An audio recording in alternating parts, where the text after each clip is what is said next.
Hello and welcome to this online seminar or webinar, I guess. We have with us Michaela, who's going to be showing you how to make a your own face covering. Very simple design that you can replicate and use scrap fabrics or whatever you have lying around the house. Very, very limited supplies needed, just needle, thread, scissors, and a dinner plate and a pen to mark out with, and of course the fabric that you're going to be using.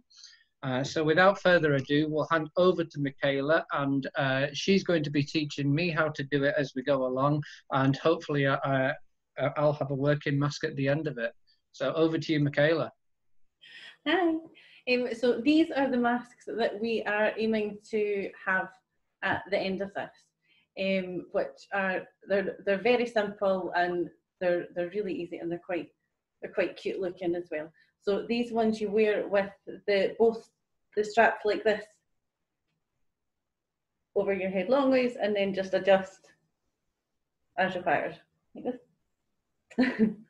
So all we need for these is a dinner size plate, a dinner size plate bit of fabric, your dinner plate, a pen to draw around, scissors, needle and thread, and an old t-shirt. And that should be it, and a little bit of patience. If you can use a sewing machine, or you can just use needle and thread, whichever you prefer. So to start with, you get your bit of fabric. Now we've got old curtains here, or we've got old pillowcases. As long as you have enough fabric for a dinner plate at 28 across if it is a male adult, and 24 if it's a child, 26 if it's a female. This one was the same size that I tried on, and it's a size for an adult male, but I feel quite comfortable wearing that one. So most dinner plate sizes are standard. They should be okay, just make sure that you feel comfortable with it. Material wise, make sure that you're using something that's breathable. If you're not using a breathable fabric, make sure that you punch holes in it, please, just to be 100% safe. And yeah, so we'll get our bit of fabric and our dinner plate. This is a pillow cover. And you turn your dinner plate upside down, like so, and then you just want to draw around with a felt tip pen.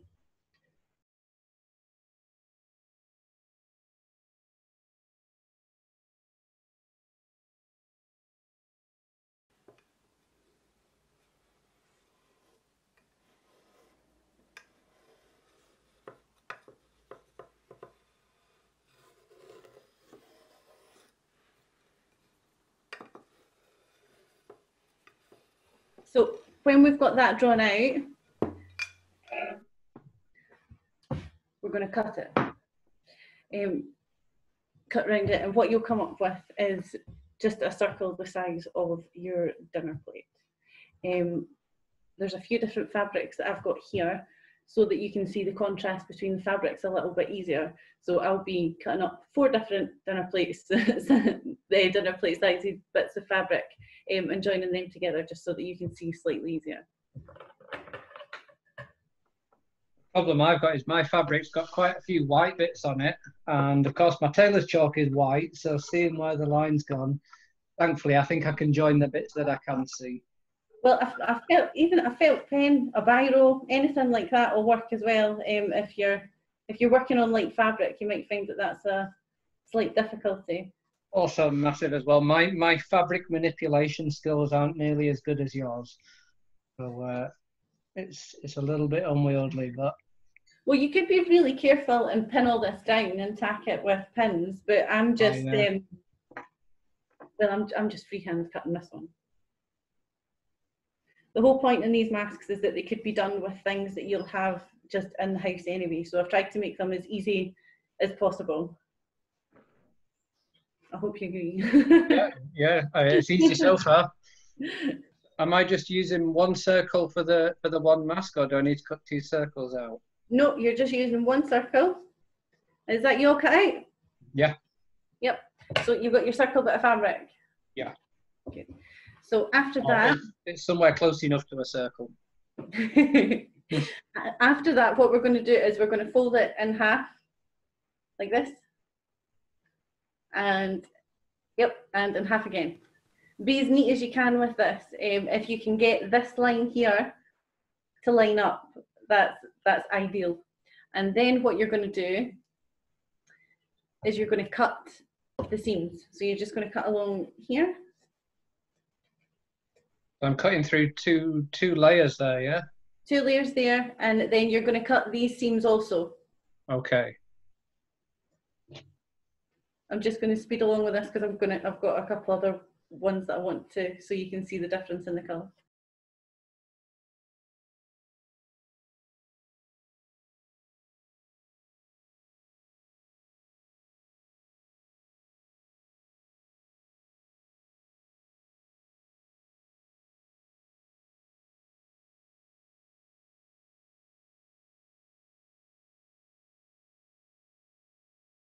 So what you'll be left with then is just your 4 quarter circles. Yes. Is that all done? Yep. Yep. Got them all. Right. So when you've got your 4 quarters, what you then want to do, I'm using 2 contrasting fabrics just so that you can see. What you then want to do is lie the fabrics face down. So that's the side that you like, the side that you want to be on the outside of the mask, or the inside of the mask, the side of the fabric you want to see. You face that down the way and you put them on top of each other. These are slightly different size plates I've used for this one, but that's okay, we can trim that down.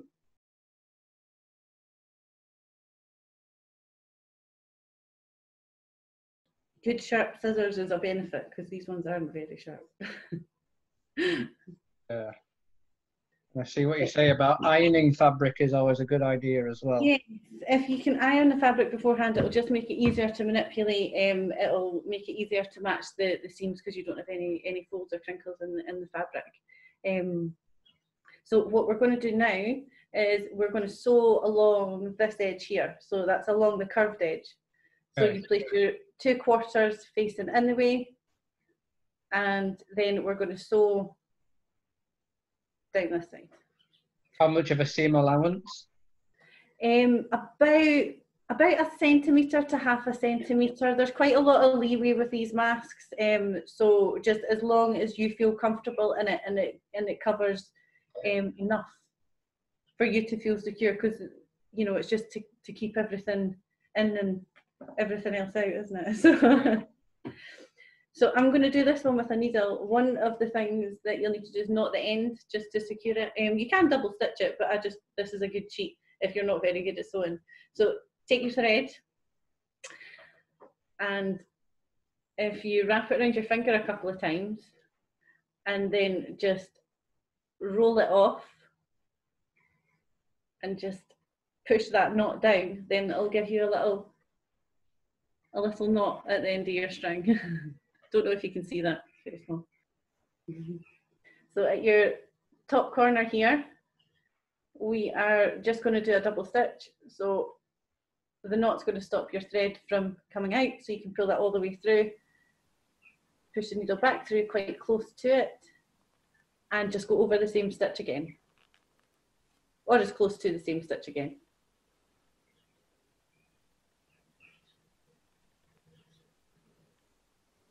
What we're then going to do, the stitching that we're going to use around here, I'm just going to use a running stitch, which is just going into the fabric like this and back out the same sort of way. So you can in fact just do a couple of stitches of running stitch as well, like this.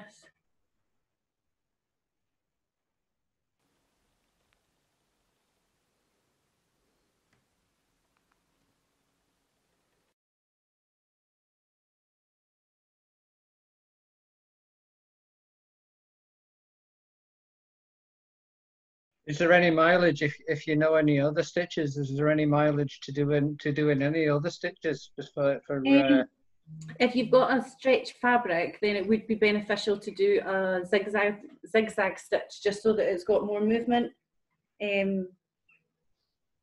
That's just what it says on the tin, just stitching in zigzags, but you leave less room in between than we're leaving on the running stitches here. You do them tighter. But the running stitch will be secure enough for this purposes. Yes, the smaller the gap you leave between the stitches, the more secure it will be. You can use a sewing machine if you have one, or you can just go over this a couple of times. Now there is going to be another layer of fabric. We're going to do this same thing twice. So there's going to be another layer to protect you as well. So I've just done a couple of stitches there, and I'm just pulling that thread through just to make it slightly quicker. Apologies, angles aren't ideal on here. It's the first time that I've done something like this on Zoom, so please feel free to message me with any questions or constructive criticism. I think we're all learning Zoom at the minute. So you'll have a stitch line that looks something like this. Yeah, maybe not quite as neat, but something like that. And then we're going to do a double stitch here at the bottom as well, again just to secure the bottom. So that's just stitching a small stitch twice in the same place.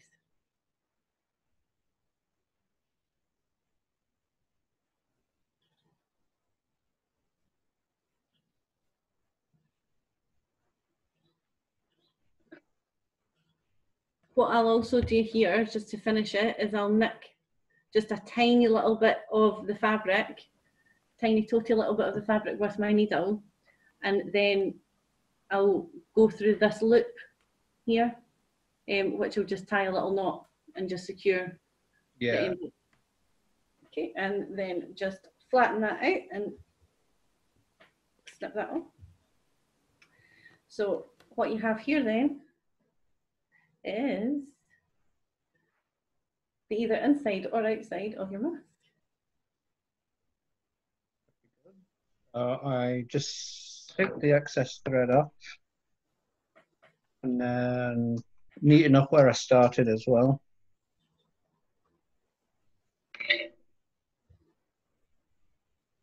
Yep, there we go. Good, it looks good. I like the fabric choice as well. Yeah, it's a lovely fabric, this. Yeah. Malaysian batik. Polynesian batik. Malaysian batik. Yeah, yes, they use it for all the shirts and sarongs and all that. It's lovely. Oh, wow. Usually quite floral and decorative. Very nice. So we're going to do the same thing, the exact same thing again with the other two bits of fabric. If you decide that you want the outside or the inside of your mask to be two different colours, just use 2 circles or 2 half circles of 2 different kinds of fabric and do 2 different quarters together, and that will give you different colours inside and out. Again, I'm going to use contrast in one, so hopefully you get a little bit of a better view of what we're doing. Threading the needle is probably the hardest part of all of this. I agree. I had one pre-threaded. I don't know if this thread's going to be long enough though, so that could be interesting watching me thread one of these nails on. I'll just tell everyone about transition sterling when that happens. How are you getting on, Chris? All right, I think I've just started doing my second set of quarter circles. This edge isn't quite as nicely cut as the first edge, so we'll put that one on the inside then. I think possibly my stitches are a little bit far apart, so I'll have to bring those in as I carry on. These ones aren't very, if you have a look at the ones that I've done here, they're really not very close together at all, and you don't need closer than that. Maybe I'm just been a bit too precise, more precise than I need to be. But. Well, it's crafting with scraps you have in the house, so there's only so precise you can be. This is true. Although we don't want to scrimp on safety, so if you feel better putting a few stitches in, you do that.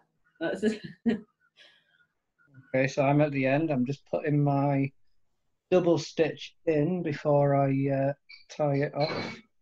So you'll have 2 halves like this. sewn together. Yep. Yep. Just need to do my loop, my finishing loop, and then I'm at that stage.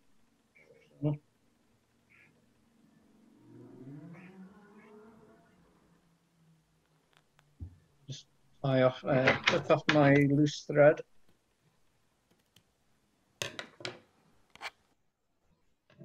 There we have it. Perfect. That looks good. That looks really good. Yeah, looks all right. So next, you've got your 2 halves here. One of them, you're going to open up and turn the right way out. Okay, that was that. Is that going to be the neatest one? Well, you can decide that later on, so you don't need to decide that right now. The other one, you're going to keep this way and you're going to place on top of it. So you've got this one folded out like this, and you're going to place this one with the seam facing outwards over the top, so that all the bits of fabric that you want to be on the outside of your mask are now together on the inside. And you've got your outer seams on the outside here and on the outside here as well. Yeah? Outer seam, outer seam. Yep, okay. So I should see my stitches from both sides.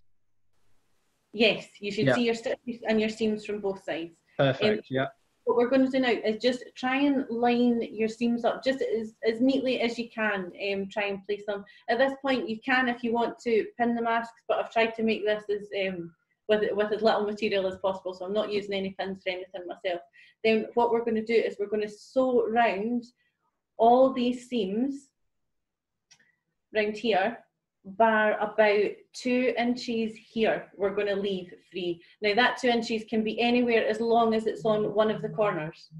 Okay, so you're just going to do the same running stitch round every single seam, bar 2 inches somewhere near one of these corners. Okay, see, I've got a different problem to you in that I don't have many nails, so picking up the needle off the table is a problem. You should put fabric on the table and just, that's what I'm doing, just stick the needle straight into the fabric on the table, and that way it doesn't fall over.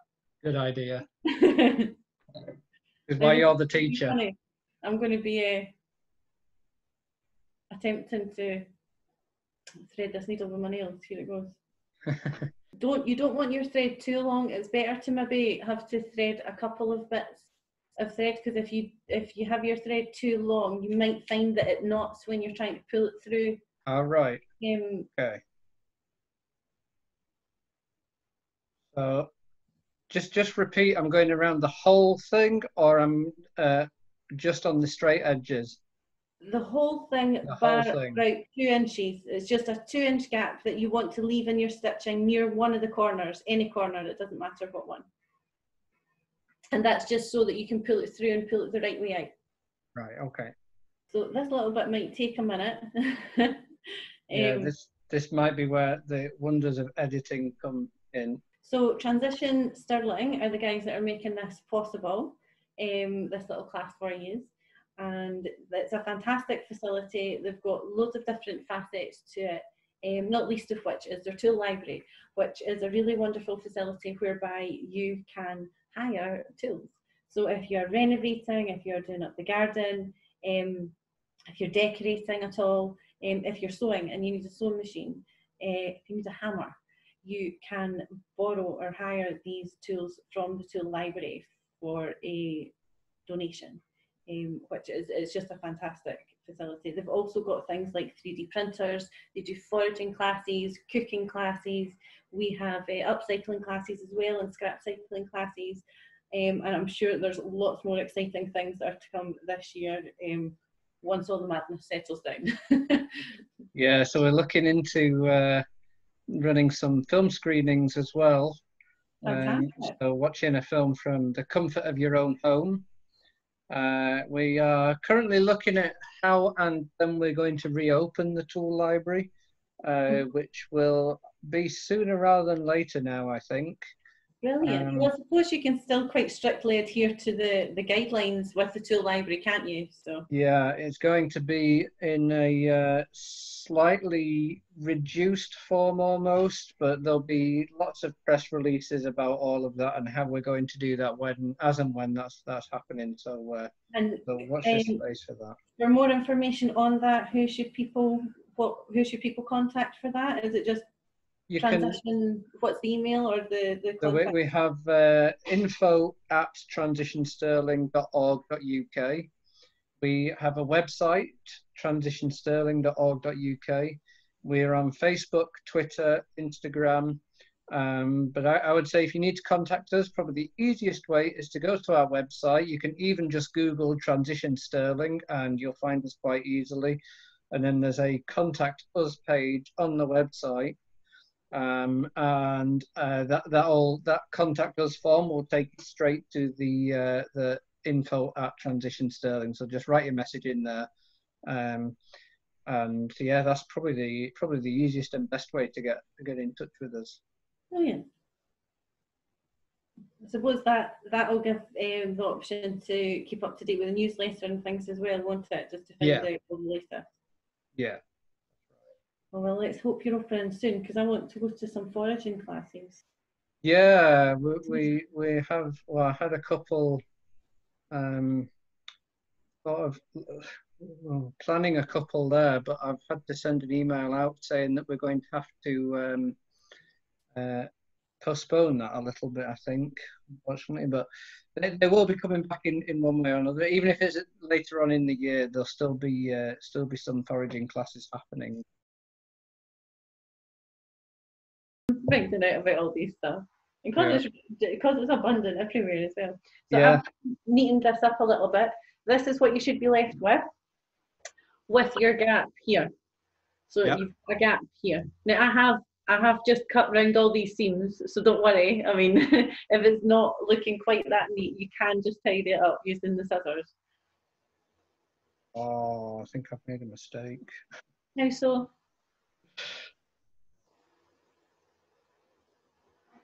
I sewed that together. Oh. I just got a quarter side. I wondered why I couldn't open it up. That's because it distracted you talking about foraging. I do apologise. Yeah, let's pretend it's your fault. Okay, if you want to carry on, I'll probably have to just catch up with you. I'll remove these stitches and at least I left my gap, so I could hopefully just like pull it apart and open it up.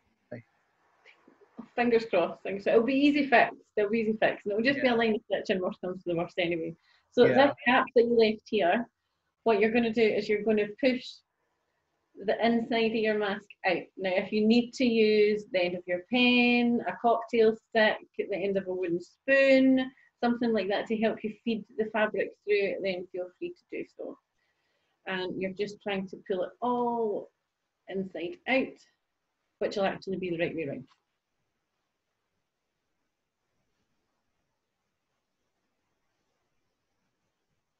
At least I use a contrasting thread so I can see it nice and easy. Oh, well, that is a benefit. That's a definite benefit. So this is what you should have when you turn it the right way around. You'll have a corner here. Pull that corner out a little bit more. A corner here, and then you've got your open corner here as well. So what we're going to do now is with this little corner, all you have to do is push that in and pull it. And that'll sort of give it its own seam. It'll give it its own seam line for you. And we're just going to sew that up. Although in reality, you don't actually need to sew that bit because what we're going to do now is fold this over. So you can just leave that open if you want to. If you don't want to stitch along this line, you can just leave it open because it's going to be sewn along here. So this is going to be secured anyway. So see, I've got my opening here. I don't want to tie a knot in my thread just yet, do I? Because I'm going to finish that off. So I want to turn it inside out now and then do the finishing stitch to close the hole. You can use a different bit of thread. So it's entirely up to you. finished mine off and then just used a different bit of thread, but you can just leave that one and use the same, but I would just be worried that it would come loose. Yeah, I think I'll do as you've done there, because it'll be easier than trying to find where the end of the thread and everything is. So, well, any bits that aren't perfect, I mean, look at this bit on mine, that's not perfect either. I've got a little bit of a seam here. I'll just push that back in and just put a couple of stitches in. So, Yeah. you know, so it's not, don't panic. There's nothing about this that can't be really easily fixed. So to secure this little edge together, I'm going to try and get a stitch, because I've got the little ball on the end of the thread here. I don't want to see that, so I'm going to try and stitch quite far down. So I'm going into this gap here as far down as I can in an effort to hide the string. What I'm going to do is, just so you can see, I am going to just grab little bits of each side of the fabric with a running stitch. So can you see there that I've just pinched the inside bits of fabric? Yeah. So that's a really scary close-up of me. I maybe shouldn't have done that. Yes, I'm just going to pinch those.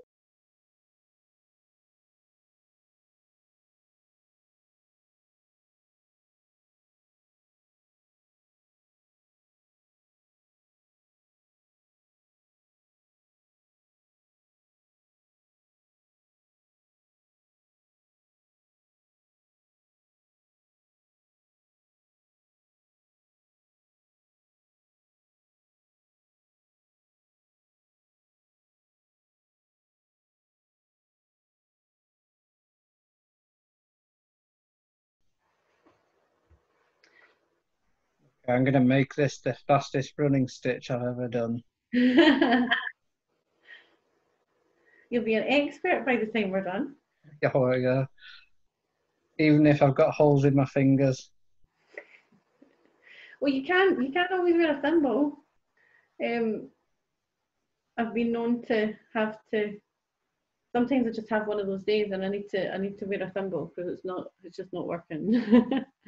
You end up stabbing your fingers more than you do the fabric. So the next step is to put our bits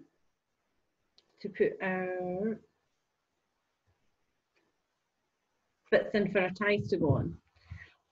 Now they're going to go along here. So what we need to do is we need to create a stitch that we can feed a bit of fabric through. So the way that we're going to do that is we're going to fold the corner over, and we're going to leave about 1 centimetre and do a running stitch just down here, just down this seam here. So you're going to do that on this side down here, and you're also going to do that on this side down here. So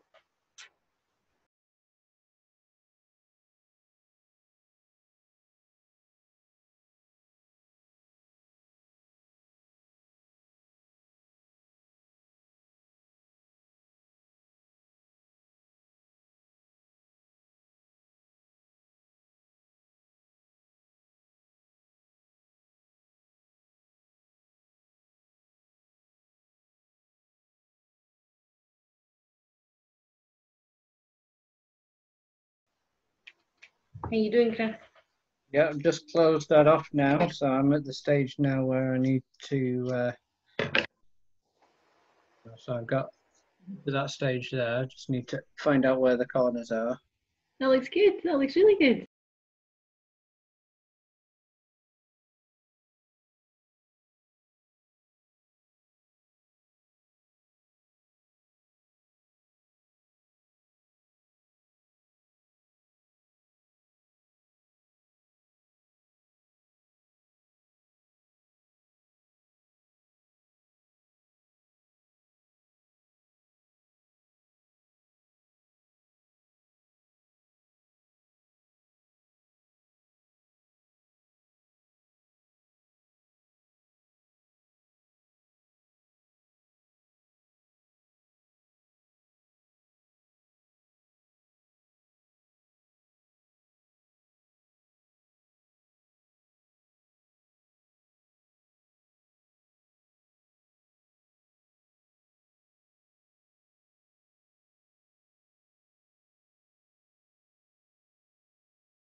again, I'm just finishing.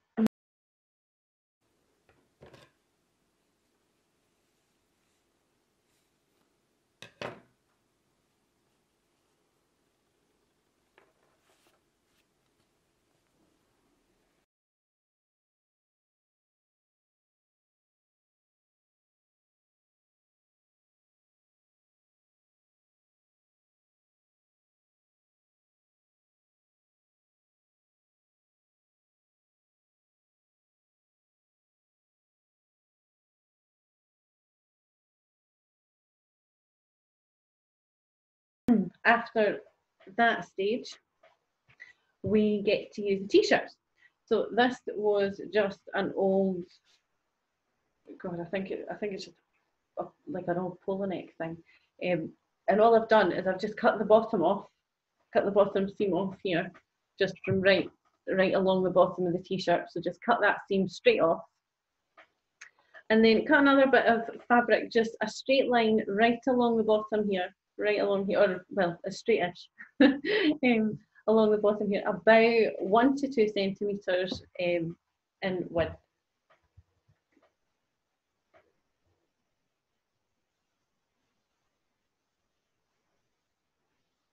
Okay.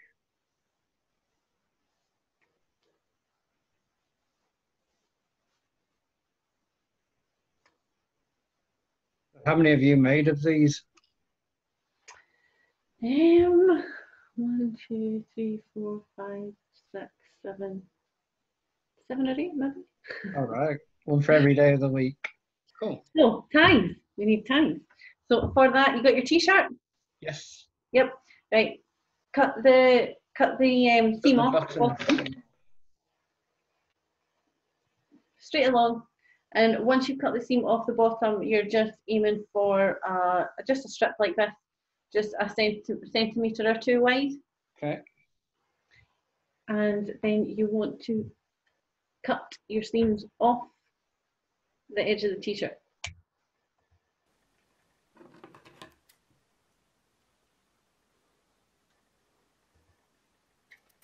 And you'll be left with. You want these to be about 16 inches long. Inches, centimetres, let me double check that. I'm sure it's inches. How big are dinner plates? 28 centimetres or 28 inches? Centimetres, you said, yeah. Did I say centimetres? So just under a 30 centimetre ruler, so. Right, okay. That's 15 centimetres. That's what, how many? 15. That's 50, yeah, 30 centimetres, yeah. So you want these to be about 16 centimetres long. And once you've cut them, I'm using the bottom bit, or I'm using the bit. You're using the bit above the bottom bit. So you've cut the seam off, yeah. And then you want to cut off another strip that's between 1 and 2 centimetres wide. Okay. And this is, I don't know why this, but I love it so much. It's like curling ribbon.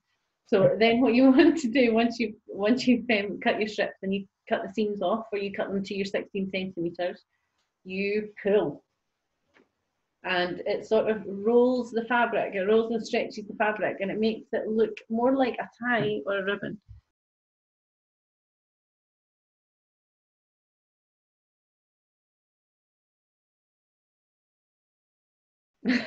It's strangely fun, right? It's strangely satisfying. And that's any kind of t-shirt. I mean, I think you've just used a normal gents t-shirt. This is just an elastane cotton, like stretchy fit t-shirt. It doesn't matter. Any old t-shirt will do. Yeah. So once we've done that, what we're going to do is put one bit of the tie through this side, and the other bit through the other side, so that you've got something like this. Okay. Okay. You might need, again, a cocktail stick or a pencil or something just to help you thread these through.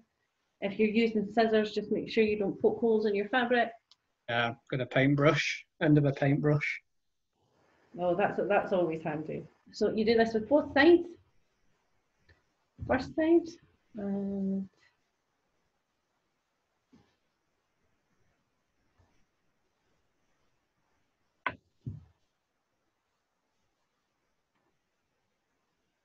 so once you have these threaded through, you're going to tie them, the two top ones together,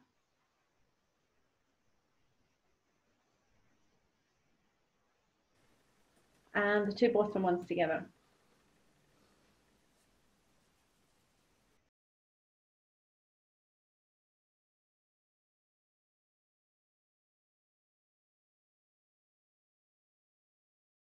There we go. And that might need a bit of adjusting actually. You might find that you have to tie the knots a little bit closer, just depending on how they fit on your head. But once you have that done, that is That's it, easy. your wash, just like that. Pretty good. I don't think mine looks quite as neat as yours.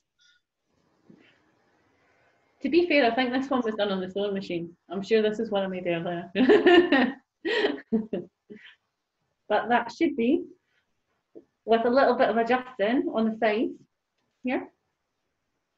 Just pull the strings to tighten and put them one set over your ears. The other down here. And that should fit snug.